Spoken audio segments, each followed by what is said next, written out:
உங்களுடைய அப்ளிகேஷனோட ஸ்டேட்டஸை பார்த்துக்குங்க. அதே மாதிரி 7.5 ரிசர்வேஷனுக்கு வந்து நீங்கள் எஸ்ன்னு வந்திருக்கான்னு பார்த்துக்குங்க. அது ரொம்ப முக்கியம். இங்கே வந்து உங்களுக்கு வந்து இது வந்திருக்காது, ஃபஸ்ட்டு கிராஜுவேட் சர்டிஃபிகேட் வெரிஃபைடா இல்லையா அப்படிங்கிற இன்ஃபர்மேஷன் வந்திருக்காது. 94 பேர் தான். அப்போ ஆல்மோஸ்ட் 70% ஆஃப் மக்கள் தான் ஜாயின் பண்ணிக்கிறாங்க. மீதி 30% ஆஃப் மக்கள் ஜாயின் பண்ணல. அந்த 30% ஆஃப் மக்களோட சீட் வந்து ரவுண்ட் 2 போகும். அதே மாதிரி ரவுண்ட் 2ல் ஜாயின் பண்ணாத மீதி % ஆஃப் மக்கள் ரவுண்ட் 3 போகும். ஏன் கட் ஆஃப் ஏறி இருக்குது அப்படிங்கிறத சொல்கிறேன் பாருங்களேன். கட் ஆஃப் வந்து 200க்கு 200 வாங்கினவங்க வந்து 2024 65 பேர், 2025 பார்த்தீங்கன்னா 152 பேர். அதே மாதிரி 199லேருந்து 199.9 வரலும் 2024 367 பேர், 2025 618 பேர். இதுங்க MIT தான் நினைக்கிறேன். ஒரு தடவை வேணால் செக் பண்ணிக்கலாம். காலேஜ் கோட் 4 இதுங்க 4 MIT கேம்பஸ் தான். ஸோ MIT கேம்பஸ் வந்து அவங்க ரேங்க் 2 இருக்கிறவங்க வந்து MIT கேம்பஸ் எடுத்துருக்காங்க.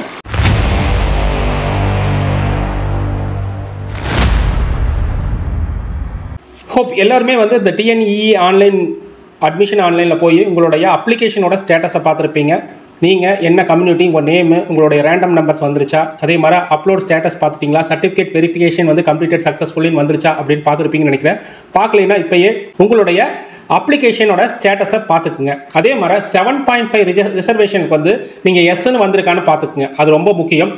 இங்கே வந்து உங்களுக்கு வந்து இது வந்திருக்காது, ஃபஸ்ட்டு கிராஜுவேட் சர்டிஃபிகேட் வெரிஃபைடா இல்லையா அப்படிங்கிற இன்ஃபர்மேஷன் வந்திருக்காது. ஏன்னா அது வந்து உங்களுக்கு கவுன்சிலிங் அப்போ முடிஞ்சதுக்கப்புறம் வந்திருக்கு. இங்கே வந்து என்னென்ன கோட்டா இருக்குது, என்னென்ன ரேங்கிங் வருதோ அந்த டீட்டெயில்ஸ் மட்டும்தான் இந்த அப்ளிகேஷனில் இருக்குது. அப்லோட் ஸ்டேட்டஸும் சர்டிஃபிகேட் வெரிஃபிகேஷன் ஸ்டேட்டஸும் கம்ப்ளீட்டட் சக்ஸஸ்ஃபுல்லின்னு வந்துருச்சு அப்படின்னா உங்கள் வேலை இதோட முடிஞ்சிருச்சு. You have to wait until June 27 rank list வர வரை நீங்கள் வெயிட் பண்ணி தான் ஆகணும். இதுதான் TNEE 2024ஓட கவுன்சிலிங் ஷெட்யூல். இது பார்த்தீங்க அப்படின்னா ரேங்கோட ரவுண்ட் 1, ரவுண்ட் 2, ரவுண்ட் 3க்கும் கொடுத்துருக்காங்க. ஸோ ரவுண்ட் 1ல் எந்த கட் ஆஃப்லேருந்து எந்த கட் ஆஃப் வரலும் முடியும், ஸ்டார்டிங் எப்போ, எண்டிங் என்ன கட் ஆஃப். அதில் மாதிரி ரேங்கிங், அந்த கட் ஆஃபில் ரேங்கிங் எங்கிருந்து ஸ்டார்ட் ஆகுது எங்கிருந்து முடியுது அப்படிங்கிற மாதிரி சொல்லியிருப்பாங்க. அவங்களோட அதில் 4 இருக்குது. சாய்ஸ் ஃபில்லிங்கு, டென்டேட்டிவ் அலாட்மெண்ட்டு, அடுத்தது வந்து நீங்கள் அக்செப்ட் ஆர் டிக்ளைன் அந்த ப்ராசஸ் இருக்குது. அடுத்தது காலேஜ் ஜாயின் பண்ணுற ப்ராசஸ். ஸோ அந்த ப்ராசஸ் எல்லாமே உங்களுக்கு வந்து ஒரு ஆர்டரில் கொடுத்துருப்பாங்க. இப்போ எக்ஸாம்பிள் ரவுண்ட் 1 எடுத்துக்கங்க. ரவுண்ட் 1ல் வந்து என்ன சொல்லியிருப்பாங்க பார்த்தீங்க அப்படின்னா 200 கட் ஆஃப்லேருந்து 179 கட் ஆஃப் வரலும் நீங்கள் வாங்க அப்படிங்கிற மாதிரி சொல்லியிருப்பாங்க ஃபஸ்ட் ரவுண்டுக்கு. அதே மாதிரி அதோட ரேங்கிங் பார்த்தீங்க அப்படின்னா ஃபஸ்ட் ரேங்க்லேருந்து 26,654 ரேங்க் வரல இருக்கும். இவங்களுடைய டேட், சாய்ஸ் ஃபில்லிங் டேட் பார்த்தீங்க அப்படின்னா உங்களுக்கு வந்து அதில் ஒரு 3 டேஸ் கொடுத்துருப்பாங்க. 29th ஆரம்பித்து 31st முடிகிற மாதிரி 3 டேஸ் கொடுத்துருப்பாங்க. அதே மாதிரி உங்களுக்கு அலாட்மெண்ட் வந்து ஒரு 1 டேயில் வந்து உங்களுக்கு வந்து ரிலீஸ் ஆஃப் அலாட்மெண்ட் வந்துரு. நீங்கள் கொடுத்துருக்கிற சாய்ஸ் ஃபில்லிங்கில் உங்களுக்கு ப்ரெஃபரன்ஸில் கொடுத்துருப்பீங்களா அந்த ஆர்டரில் அலாட்மெண்ட் வரும். அந்த அலாட்மெண்ட்டு, சாய்ஸ் ஃபில்லிங்கு எல்லாமே நம்ம போன வீடியோ சொல்லியிருக்கோம். யாராச்சும் பார்க்கல அப்படின்னா போய் பார்த்துருங்க. போன நிறையா வீடியோ, ஒரு 4-5 வீடியோ பேக்கில் போய் பார்த்தீங்க அப்படின்னா நிறையா வீடியோவில் இந்த இன்ஃபர்மேஷன் வந்து எக்ஸாம்பிளில் சாய்ஸ் ஃபில்லிங் பண்ணுறதுலாம் இப்படி அப்படிங்கிறதெல்லாம் சொல்லியிருப்போம். அதுக்கப்புறம் டென்டேட்டிவ் அலாட்மெண்ட் வந்து நீங்கள் கன்ஃபர்மேஷன் பண்ணணும். இந்த கன்ஃபர்மேஷன் பண்ணுறதுக்கு உங்களுக்கு வந்து மறுபடியும் ஒரு 2 டேஸ் கொடுப்பாங்க. அந்த இதில் வந்து 2 டேஸில் நீங்கள் உங்களுடைய கன்ஃபர்மேஷனோ அக்செப்டோ டிக்ளைனோ ஏதோ ஒன்று பண்ணீங்க அப்படின்னா அதுக்கு தகுந்த மாதிரி ப்ரொவிஷனல் அலாட்மெண்ட்டோ இல்லை டென்டேட்டிவ் அலாட்மெண்ட்டோ வரும். அதை நீங்கள் எடுத்துகிட்டு போய் நீங்கள் ப்ரொவிஷனல் ஜாயின் கொடுத்து அக்செப்ட் கொடுத்தீங்க அப்படின்னா நீங்கள் காலேஜில் ஃபீஸ் கட்டி ஜாயின் பண்ணிடணும். அதுக்கு ஒரு 5 டேஸ் கொடுத்துருப்பாங்க. ஒருவேளை நான் வந்து அப்வர்ட் மூவ்மெண்ட் கொடுக்குறேன் அப்படின்னு நினச்சிங்க அப்படின்னா TFC சென்டரில் பணத்தை கட்டிட்டு நீங்கள் அப்வர்ட் மூவ்மெண்ட்டுக்காக வெயிட் பண்ணணும். அப்வர்ட் மூவ்மெண்ட்டில் உங்களுக்கு காலேஜ் கிடச்சிதுன்னா மறுபடியும் ப்ரொவிஷனல் அலாட்மெண்ட் வரும். TFC சென்டரில் பணத்தை கட்டினது வந்து உங்களுக்கு புதுசாக வந்திருக்க காலேஜுக்கு பணத்தை அனுப்பிச்சி வச்சுருவாங்க. மீதி பணத்தை அங்கே போய் கட்டி அந்த காலேஜில் ஜாயின் பண்ணிக்கணும். இதுதான் ப்ராசஸ். டோட்டலாக ஒவ்வொரு ரவுண்டுக்கும் 13 டேஸ், மொத்தம் 13 நாள் ஒவ்வொரு ரவுண்டுக்கும். கடந்த போன 2023-24 கவுன்சிலிங்கில் ரவுண்ட் 1, ரவுண்ட் 2, ரவுண்ட் 3ல் என்ன நடந்ததுன்னு பார்த்தீங்க அப்படின்னா உங்களுக்கு ஒரு ஐடியா கிடைக்கும். நிறைய பேர் என்ன நினச்சிட்டு இருக்கிறீங்க அப்படின்னா 2,50,000 பேர் அப்ளிகேஷன் போட்டுட்டாங்க, நம்மளுக்கு காலேஜ் கிடைக்குமா கிடைக்காதுன்னு தெரியல, என்ன ரேங்கிங் வந்து ரொம்ப லோவாக இருக்குது அப்படிங்கிற மாதிரி ஃபீல் பண்ணுவீங்க ஒன்ஸ் ரேங்கிங் வந்துட்டா. ஸோ அதுக்கு உங்களுக்கு ஒரு ஐடியா சொல்கிறேன் பாருங்களேன். 2023ல் உங்களுக்கு வந்து cut off range round 1, round 2, round 3ல் எத்தனை பேர் கால்ஃபார் பண்ணியிருக்காங்க, எத்தனை பேர் ஜாயின் பண்ணியிருக்காங்க, அது ஜாயின் பண்ண பர்சன்டேஜ் என்ன அப்படிங்கிறது உங்களுக்கு தெரிஞ்சிச்சு அப்படின்னா அப்ளை பண்ணுற எல்லாருமே வந்து ஜாயின் பண்ணிடுறாங்களா அப்படின்னு பார்த்தீங்க அப்படின்னா இல்லவே இல்லை. ஸோ அந்த ரேஷியோ பார்த்தீங்க அப்படின்னா உங்களுக்கு ஒரு ஐடியா கிடைக்கும். ஸோ இப்போ 2023 அதில் பார்த்தீங்க அப்படின்னா ரவுண்ட் 1, ரவுண்ட் 2, ரவுண்ட் 3யோட கட் ஆஃப் கொடுத்துருக்காங்க. ஸோ அதில் எவ்வளோ பேர் கால்ஃபார் பண்ணாங்க அப்படின்னு பார்த்துருக்கோங்க. அதுக்கு ஒரு லிஸ்ட் கொடுத்துருக்கோம். அதில் எவ்வளோ பேர் ஜாயின் பண்ணாங்க அப்படின்னு பார்த்தீங்கன்னா தான் உங்களுக்கு ஆச்சரியமாக இருக்கும். இப்போ 2023 ரவுண்டு 1 மட்டும் நம்ம எடுத்துக்கலாம். 22,761 பேர்த்த வந்து ஃபர்ஸ்ட் ரவுண்டில் கூப்பிட்டுருக்காங்க.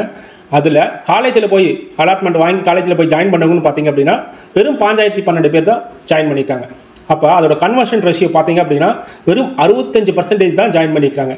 165 பேர் தான் வந்து காலேஜில் போய் ஜாயின் பண்ணியிருக்காங்க. 100 பேர் கூப்பிட்டா 65 பேர் தான் காலேஜுக்கு டேர்ன் ஓவர் ஆகி ஜாயின் பண்ணியிருக்காங்க. மீதி 35% ஆஃப் பீப்புள் அங்கே காலேஜில் போய் ஜாயின் பண்ணல. அந்த 35% சீட்டு வந்து மறுபடியும் அடுத்த ரவுண்டுக்கோ இல்லை அப்வர்ட் மூவ்மெண்ட்டில் வரவங்களுக்கு போய் சேர்ந்துருது.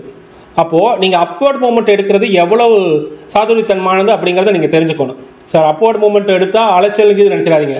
ஒரே ஒரு நாள் தான் அலைச்சல். நீங்கள் டிஎஃப்சி சென்டருக்கு போயிட்டு வரணும், அமௌண்ட் கட்டிட்டு வரணும் அப்படிங்கிறது. ஆனால் லைஃப் ஃபுல்லாக வந்து நல்ல காலேஜ் கிடைக்கிறதுக்கான சான்சஸ் இருக்குது. ஆனால் அப்வர்ட் மூவ்மெண்ட் எடுக்கிறத வந்து கேர்ஃபுல்லாக எடுங்க, ஸ்மார்ட்டாக எடுங்க. ஸோ இதே மாதிரி தான் 2024 ரவுண்ட்லையும் பார்த்தீங்க அப்படின்னா இதே ட்ரெண்ட் தான் கொஞ்சம் இன்க்ரீஸ் ஆயிருக்குன்னு வச்சுக்கோங்களேன். அதுலேயும் வந்து உங்களுக்கு வந்து கால்ஃபேர் பண்ணிக்கிறது வந்து டிபெண்ட்ஸ் அப்பான் என்ன கட் ஆஃபோ என்ன ரேங்கிங்கோ அது மாதிரி கூப்பிட்டுருக்காங்க. இங்கே வந்து பார்த்தீங்க அப்படின்னா ரவுண்ட் 1ல் 26,654 பேர் கூப்பிட்டுருக்காங்க. ஜாயின் பண்ணதுன்னு பார்த்தீங்க அப்படின்னா வெறும் 18,794 பேர் தான். அப்போ ஆல்மோஸ்ட் 70% ஆஃப் மக்கள் தான் ஜாயின் பண்ணிக்கிறாங்க. மீதி 30% ஆஃப் மக்கள் ஜாயின் பண்ணல. அந்த 30% ஆஃப் மக்களோட சீட் வந்து ரவுண்ட் 2க்கு போகும். அதே மாதிரி ரவுண்ட் 2ல் ஜாயின் பண்ணாத மீதி பர்சன்டேஜ் ஆஃப் மக்கள் ரவுண்ட் 3க்கு போகும். ஸோ இந்த சீட்ஸ் தான் வந்து நீங்கள் வந்து இப்போ ஏம் பண்ணணும். அதாவது மைண்ட் செட் பார்த்தீங்க அப்படின்னா நாம் வந்து போட்டின்னு நினச்சிட்டு இருப்போம். 1,00,000 பேர் போட்டின்னு நினச்சிட்டு இருப்போம். ஆனால் அந்த 1,00,000 பேர்த்தில் உங்களுக்கு டேர்ன் ஓவர்னு பார்த்தீங்க அப்படின்னா ரொம்ப கம்மியாக தான் இருக்குது. 50% ஆல்மோஸ்ட் 60% தான் ஆவரேஜாக இருக்குது. அப்போ மீதி 40% கிடையாது. அங்கே 1,00,000 நினச்சிட்டு இருக்கிறது நீங்கள் வந்து ஒரு 65,000 பேர் தான் வராங்க, 70,000 பேர் தான் வராங்க அப்படிங்கிற மாதிரி இருக்குது. அப்போ ஜாயின் பண்ணுறவங்களோட ரேஷியோ ரொம்ப குறையுது. அதை மைண்டில் வச்சுட்டிங்க அப்படின்னா உங்களுக்கு ஒரு கிளியர் கட்ட ஐடியா கிடைக்கும். நீங்கள் கான்ஃபிடென்ட்டாக இருக்கலாம், நல்ல காலேஜ் நம்ம கவுன்சிலிங்லேயே எடுக்கலாம் அப்படிங்கிறது தான். இன்னொன்று சொல்லிக்க விரும்பல. அதாவது என்ன அப்படின்னா 2020 ஏன் கட் ஆஃப் ஏறி இருக்குது அப்படிங்கிறத சொல்கிறேன் பாருங்களேன். கட் ஆஃப் வந்து 200க்கு 200 வாங்கினவங்க வந்து 2024 65 பேர், 2025 பார்த்தீங்கன்னா 152 பேர். அதே மாதிரி 199லேருந்து 199.9 வரலும். 2024 367 பேர், 2025 618 பேர். அதனால் கட் ஆஃப் இன்க்ரீஸ் ஆகிருக்குது. அது எவ்வளோ percentage of cut off increase ஆகிருக்குது அப்படிங்கிறத நான் உங்களுக்கு சொல்லியிருக்கோம்.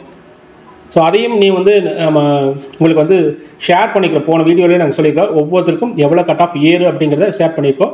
அதனால் எப்பவுமே நீங்கள் ரேங்க் வரல வெயிட் பண்ணுங்கள். உங்களோட ரேங்க்கு தான் வந்து எந்த காலேஜ் கிடைக்கும் அப்படிங்கிறத ஈஸியாக சொல்லிடும். இந்த ரேங்க் இருக்குது, இந்த காலேஜ் கண்டிப்பாக கிடைக்கும், சாய்ஸ் ஃபில்லிங்கில் இதை போடலாம் அப்படிங்கிற கான்ஃபிடென்ட்டே நீங்கள் வந்து ரேங்க் வந்ததுக்கப்புறம் தான் நம்ம வந்து ஐடியாவுக்கு வர முடியும். So we have to wait rank list. இன்னும் ஒரு 12 நாள் தான் இருக்குது. ரேங்க் லிஸ்ட் வந்துருச்சுன்னா ஒரு கிளியர் கட் ஐடியா நம்மளுக்கு கிடைக்கும். நம்ம முதலே சொன்னதான் ஒரு 4 ஸ்டேஜ் இருக்குது. Choice filling, allotment, confirmation of allotment, reporting to TFC centre. இது வந்து எவ்வளோ நாள் நடத்துக்குன்னு பார்த்தீங்க அப்படின்னா சாய்ஸ் ஃபில்லிங் 3 நாள், அலாட்மெண்ட் 1 நாள், கன்ஃபர்மேஷன் ஆஃப் அலாட்மெண்ட் 1 நாள், reporting to college and DFC 5+3 நாள். இது கிளாரிட்டியாக இருப்பீங்க. நம்ம சேனலை வந்து கண்டினியூஸாக ஃபாலோ பண்ணுறவங்க வந்து ரொம்ப கிளாரிட்டியாக இருப்பீங்க.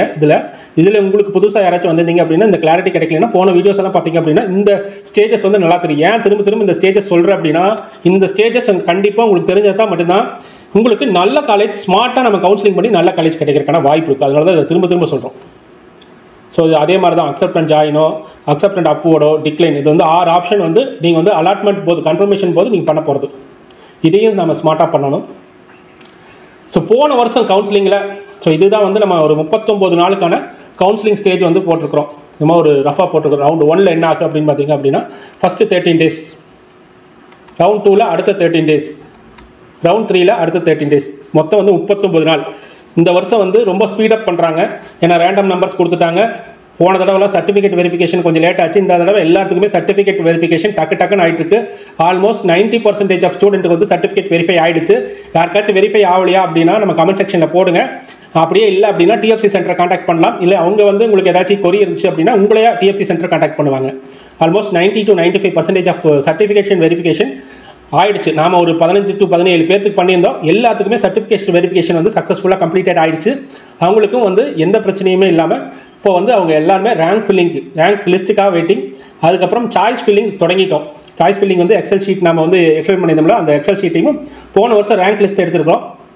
போன வருஷம் ரேங்க் ஹோல்டர்ஸ் வந்து என்னென்ன காலேஜ் எடுத்திருக்காங்க அப்படிங்கிற ரேங்க் லிஸ்ட்டையும் எடுத்திருக்கோம். ஸோ போன வருஷம் டிஎன்இ 2024 பார்த்தீங்க அப்படின்னா எந்த காலேஜை அதிகமாக ப்ரிஃபர் பண்ணிக்கிறாங்க ஃபஸ்ட்டு 500% எடுத்து அனலைஸ் பண்ணி பார்த்தோம்.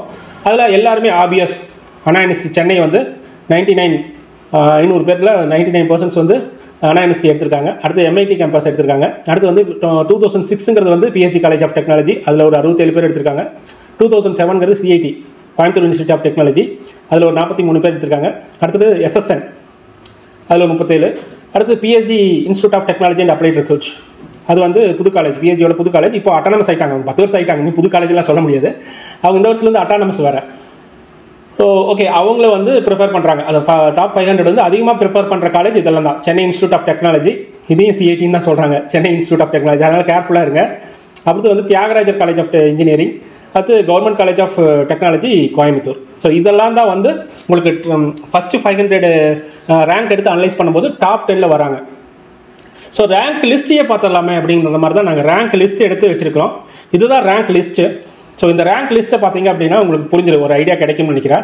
ஸோ இந்த ரேங்க் லிஸ்ட்டு பார்த்தீங்க அப்படின்னா, ஸோ ஃபஸ்ட்டு ரேங்க் ஹோல்டர் எந்த காலேஜ் எடுத்துருக்காங்க, காலேஜ் கோடு வந்து 1, அவங்க என்ன அலாட்மெண்ட்டில் வந்து கிடச்சிருக்கு அப்படின்னு பார்த்தீங்க அப்படின்னா OC அலாட்மெண்ட்டில் கிடச்சிருக்கு. ஸோ அவங்களோட கம்யூனிட்டி BC தான், ஆனால் அவங்களுக்கு கிடைச்சது வந்து OC சீட்லேயே அவைலபிள் இருக்கிறனால அவங்க OC சீட்டு தான்.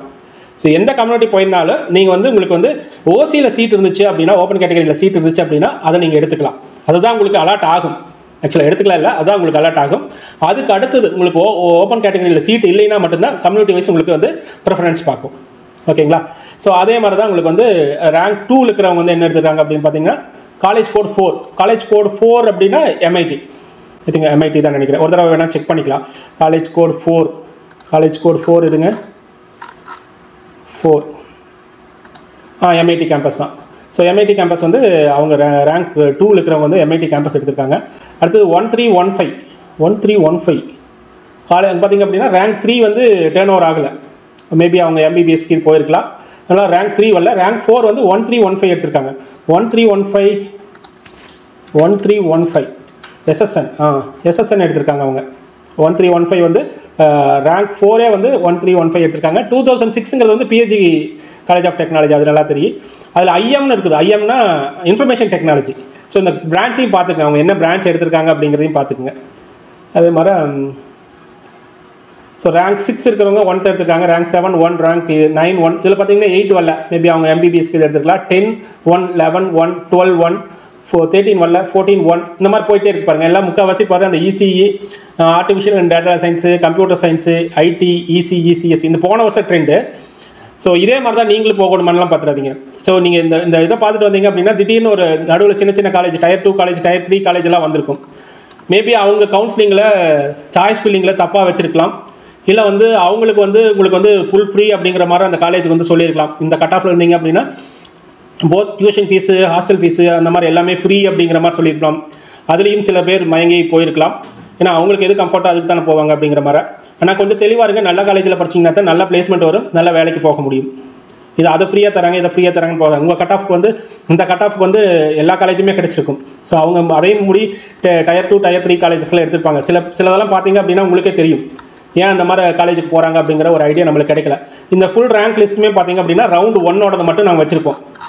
ரவுண்ட் 1ஓட ஃபுல் காலேஜ் லிஸ்ட்டையுமே நம்ம வச்சுருக்கிறோம். ஸோ இதை வந்து நம்ம வந்து அடுத்த வீடியோவில் என்ன பண்ண போகிறோம் அப்படின்னா, இந்த ரவுண்ட் 1ல் வந்து இந்த ரேங்க் ஹோல்டர்ஸ் எல்லாம் என்ன காலேஜை எடுத்தாங்க அப்படிங்கிறத, எந்த கோர்ஸை ப்ரிஃபர் பண்ணாங்க, ஒரு டாப் 500 வந்து டாப் 1000 வந்து டாப் 10,000 வந்து டாப் 20,000 வந்து எந்த காலேஜை சூஸ் பண்ணிக்கிறாங்க, எந்த கோர்ஸை வந்து மேஜராக சூஸ் பண்ணிக்கிறாங்க அப்படின்னு சொல்லிட்டு ஒரு AI டூலை வச்சு நம்ம பண்ண போகிறோம். ஸோ தட் உங்களுக்கு வந்து ஒரு ஐடியா கிடைக்கும். AI டூலை வச்சு எப்படி வந்து அவங்க வந்து சீட்ஸ் எடுத்திருக்காங்க, எப்படி ட்ரெண்ட் இருந்திருக்கு போன வருஷம், அந்த ட்ரெண்ட் இந்த வருஷம் கண்டினியூ ஆகுமா, டாப் காலேஜ் என்ன அப்படிங்கிறத வந்து போன வருஷம் அவங்க சீட்ஸ் எடுத்ததை வச்சு நம்ம ஐடென்டிஃபை பண்ணி அதை லிஸ்ட் அவுட் பண்ண போகிறோம் அடுத்த வீடியோவில். ஸோ அடுத்த வீடியோக்கு வெயிட் பண்ணுங்கள். நம்ம வந்து இன்னும் விரிவான டீட்டெயில்ஸாக பார்க்கலாம். இன்னும் நிறையா வீடியோஸ் வருது. இது ரவுண்ட் 1க்கு மட்டும் சொல்லியிருக்கிறேன். இதே மாதிரி ரவுண்ட் 3க்கு நான் டேட்டா எடுத்து வச்சிருக்கிறேன். ரவுண்டு 2க்கு ரவுண்ட் 3க்கும் எடுத்து வச்சிருக்கோம். அதே மாதிரி 7.5 ரிசர்வேஷனுக்கும் தனியாக எக்ஸல் சீட்ஸை டெவலப் பண்ணி வச்சிருக்கோம். 7.5 ரிசர்வேஷனுக்கு தனியாக வந்து நம்ம ஒரு எக்ஸல் ஷீட் போட்டு அதை எக்ஸ்பிளைன் பண்ண போகிறோம். ஸோ ஆக மொத்தம் பார்த்தீங்க அப்படின்னா நம்ம தனித்தனி எக்ஸல் ஷீட்டாக பார்த்தீங்க அப்படின்னா ரவுண்ட் 1, ரவுண்ட் 2, ரவுண்ட் 3க்கு கொடுக்க போகிறோம்.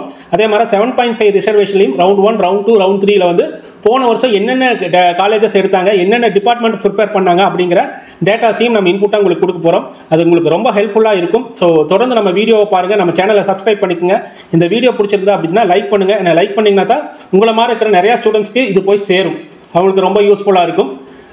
உங்கள் கம்யூனிட்டியில எல்லாம் ஷேர் பண்ணுங்கள். நம்ம சேனலை சப்ஸ்கிரைப் பண்ணி வச்சுக்கோங்க. மீண்டும் ஒரு நல்லதொரு வீடியோவில் சந்திப்போம். நன்றி, வணக்கம்.